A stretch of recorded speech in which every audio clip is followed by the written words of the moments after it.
Hello friends, तो आज की इस लेक्चर में मैं आपके साथ शेयरिंग करने वाला हूँ एसवाई बीकॉम सेमेस्टर 3 करवीरानो परिचय, जिसे हम इंग्लिश में कहते हैं टैक्सेशन सब्जेक्ट, राइट ना।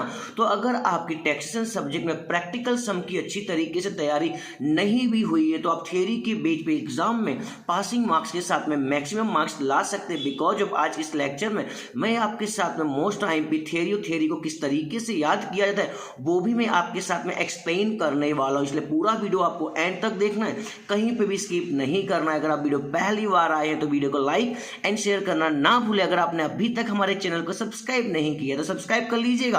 और मैं चाहता हूँ ये एग्जाम का टाइम चल रहा है, मैक्सिमम लोगों तक हमारा ये चैनल पहुंचना चाहिए। Because of due to corona की वजह से काफी लोगों की अच्छी तैयारी नहीं हुई है, तो हमारे चैनल की मदद से अच्छी तरीके से तैयारी भी कर सकते हैं और एग्जाम में मैक्सिमम मार्क्स ला सकते हैं। सो आपको सभी फ्रेंड्स के बीच में इस वीडियो को शेयर करना है। सो स्टार्ट करते हैं मोस्ट IMP क्वेश्चंस की, राइट ना।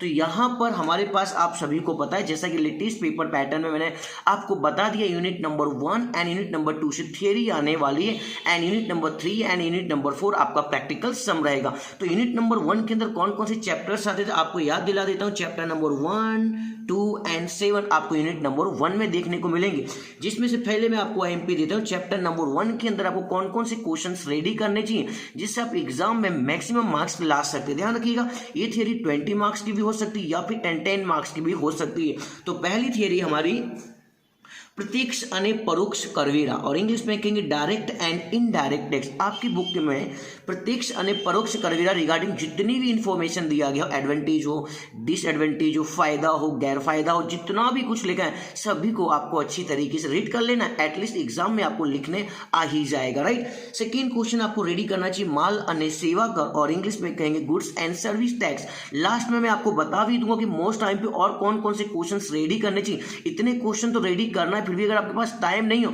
तो उसमें से भी कुछ कम कर दूंगा, उससे भी आप रीड करके जा सकते हैं। बट मेरा आपसे कहना है जितना IMP मैंने आपको दिया आपको सभी की सभी अच्छी तरीके से रीड करना है। फिर भी कोई रीजन की वजह से आपके पास टाइम ना हो तो भी आप कम थियरी भी रीड कर सकते हो, वो मैं आपको लास्ट में बताऊंगा, राइट।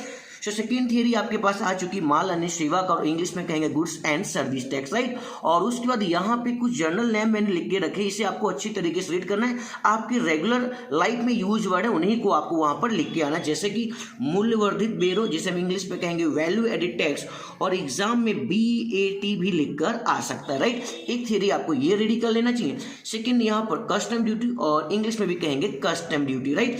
एक्साइज ड्यूटी गुजराती में कहेंगे आवकारी जकाती, या फिर एक्साइज ड्यूटी भी लिखकर आ सकता है गुजराती मीडियम। ध्यान रखिएगा, हमें गुजराती में कहते हैं आवकारी जकात। एंड लास्ट में चैप्टर नंबर 1 से आपको रेडी करना चाहिए ऑक्ट्रॉय ड्यूटी, और गुजराती में भी कहेंगे ऑक्ट्रॉय ड्यूटी। तो आई होप यूनिट नंबर 1 के चैप्टर नंबर 1 में से हमें क्या क्या रीड करना चाहिए, आई होप आप समझ गए। आप चाहे तो इसका स्क्रीनशॉट भी ले सकते हैं।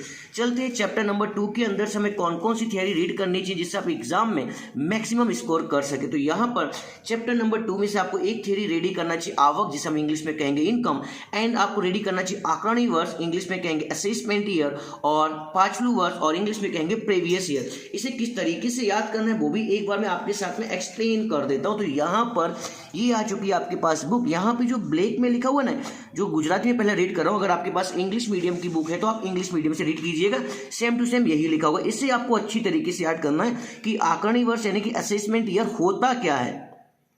દર વર્ષે તારીખ 1 અપ્રિલથી શરૂ થતું 12 માસનો समय, दैट मीन्स यहाँ पे 1 अप्रैल से हमारा साल स्टार्ट होगा, पूरे के पूरे 12 महीने का समय आंकड़नी वर्ष तरीके ओळखाय छे। आपको जो ब्लैक लाइन दिख रहा है ना, इसे तो आपको याद करना ही करना है। इसे हम कहेंगे आंकड़नी वर्ष, और इंग्लिश में कहेंगे असेसमेंट ईयर। 1 अप्रैल से चालू होगा और 12 महीने का समय, दैट मीन्स 31 मार्च को कंप्लीट होना चाहिए, उसे हम कहेंगे आंकड़नी वर्ष, इंग्लिश में कहेंगे असेसमेंट ईयर। आई होप आप समझ गए हमें आंकड़नी वर्ष किस तरीके से याद करना चाहिए। फिर यहाँ पर आपको सेकेंड मीनिंग दी होगी, पांचलू वर्ष किसे कहते हैं, प्रीवियस ईयर किसे कहते हैं। जैसे कि हमारा आंकड़नी वर्ष अभी क्या चल रहा है 2020 और 21, इसी तरीके का डायग्राम आपको एग्जाम में भी बनाना, ध्यान रखिएगा। आंकड़नी वर्ष चल रहा है हमारा 2020-21, दैट मींस असेसमेंट ईयर। चालू कब हुआ होगा, ये 1 अप्रैल 2020 को चालू हुआ होगा, एंड कंप्लीट कब होगा 31 मार्च 2021 को। तो ये रहा आंकड़नी वर्ष। तो इसका प्रीवियस ईयर क्या था 2019-20, चालू कब हुआ होगा 1 अप्रैल 2019 को, एंड कंप्लीट कब हुआ होगा 31 मार्च 2020 को। तो इस तरीके से आपको आपको याद करना होगा पास्ट वर्स और इंग्लिश में कहेंगे प्रीवियस ईयर। इस तरीके का डायग्राम आपको बनाकर आना है, भूलना नहीं है। तो उम्मीद करता हूं कि यहाँ पर असेसमेंट ईयर और प्रीवियस ईयर की मीनिंग किस तरीके से याद करना है आप समझ गए होंगे। फिर आपको रेडी करना चाहिए यहाँ पे शख्स, जिसे हम इंग्लिश में कहते हैं पर्सन, एंड उसके बाद आपको रेडी करना चाहिए डिविडेंड, बहुत ही आसान है। कंपनी बहुत ही इजी है। एंड उसके बाद यहाँ पे आकस्मिक आवक, इंग्लिश में कहेंगे कोजल इनकम।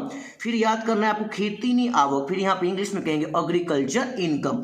और उसके बाद यहाँ पे लिखा एसएससी यानी कि करदाता या फिर उसे कर भरनार भी कहते हैं। और एक क्वेश्चन आपको ये रेडी करना चाहिए, nature and scope of tax planning, Gujarati में कहेंगे कर आयोजन प्रकृति यानी तेनोव्या।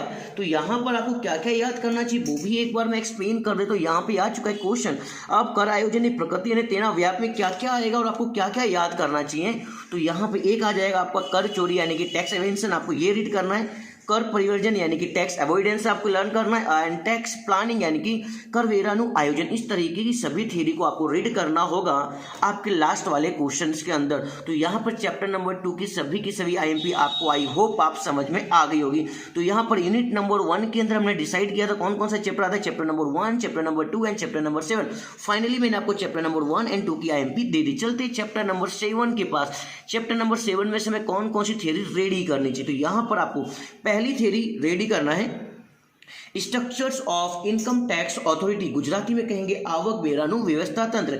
इस टाइप का यहाँ पे पूरा का पूरा एक फॉर्मेट दिया गया है, इसे आपको यहाँ से इस तरीके से याद करना है।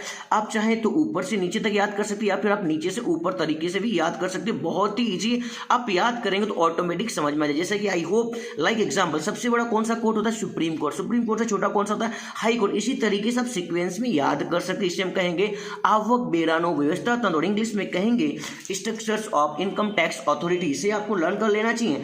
एंड सेकेंड क्वेश्चन आपको याद करना चाहिए यहाँ पर इनकम टैक्स ऑफिसर, गुजराती में कहेंगे आवक वेरा अधिकारी। आई होप आप समझ गए। एंड लास्ट में क्वेश्चन रेडी करना चाहिए चैप्टर नंबर 7 के अंदर सेटलमेंट कमीशन, गुजराती में कहेंगे समाधान पंच। तो यहाँ पर हमारा रेडी हो चुका है यूनिट नंबर 1 और यूनिट नंबर 1 के अंदर मैंने आपको चैप्टर नंबर 1, 2 एंड 7 सभी की सभी आईएमपी दे दी। चलते हैं यूनिट नंबर 2 के पास। तो जैसा कि मैंने आपको बता दिया था कि यूनिट नंबर 2 के अंदर 3 चैप्टर देखने को मिलेंगे, chapter number 3, chapter number 4 and last में चैप्टर नंबर 8। ये 3 चैप्टर आपको रेडी करने होंगे, जिसमें से चैप्टर नंबर 3 के अंदर एक सम आने वाला है। 10 मार्क्स का सम हो सकता है या फिर 10 मार्क्स की अगर थियरी भी आती ना तो इस रिगार्डिंग मैंने ऑलरेडी वीडियो अपलोड कर दिया। यहाँ पे रेसिडेंटल ऑफ स्टेटस के सम आने के फुल्ली चांस, वहाँ पे रेसिडेंट क्या होता है, नॉन रेसिडेंट क्या होता है, गुजराती में रईस क्या होता है, विन रईस क्या होता है, सभी की मीनिंग आपको याद करनी है। उसी की रिगार्डिंग एक सम भी आ जाएगा। तो यहाँ पे कोई थियरी मैं आपको नहीं दे रहा हूँ। चैप्टर नंबर 4 के अंदर मोस्ट आईएमपी क्वेश्चन 100% एग्जाम में कल आने के फुल्ली चांस रहेगा। कर मुक्त आवक और इंग्लिश में कहेंगे एग्जेम्प्टेड इनकम, 10 याद कर लेना बिकॉज ऑफ 10 मार्क्स में आने का चांस है। चैप्टर नंबर 8 के अंदर से हमें कौन कौन सी थियरी रेडी कर लेना चाहिए। यस, यहाँ पे कंप्लीटली अभी आपको दिखाई दे रहा है। यस, आवक वेरानु पत्रक, इंग्लिश में कहेंगे इनकम टैक्स रिटर्न, इसे आपको लर्न कर लेना चाहिए।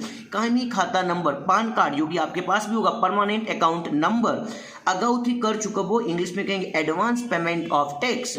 एंड आपको यहाँ पे लर्न करना चाहिए आकलन अर्थ अनेक प्रकार, इंग्लिश में कहेंगे असेसमेंट के टाइप्स याद करने, और जिसके अंदर बेस्ड रहेगा आपके लिए बहुत सारे टाइप दिए गए जिसमें से आपको याद करना होगा, वेरी इंपॉर्टेंट है, उत्तम न्याय बुद्धि आकलनी, इंग्लिश में कहेंगे बेस्ड जजमेंट असेसमेंट। यहाँ पर मैं आपको दिखा भी दे रहा हूँ, ये रहा हमारे पास, आई होप आपको दिख रहा हो, आकलनीय अर्थ अने तेना प्रकार, जिसमें से आप चाहें तो एक बार इसे भी रीड करके जरूर जाइएगा। स्वयं आकलनी, इंग्लिश में कहेंगे सेल्फ असेसमेंट। और उसके बाद जो मैंने आपको ज़्यादातर आईएमपी दी याद करने के लिए, उसे मैंने आपको दिया ये रहा यहाँ पर, इसे आपको याद करके जाना है, उत्तम न्याय बुद्धि आवकनी आकलनी।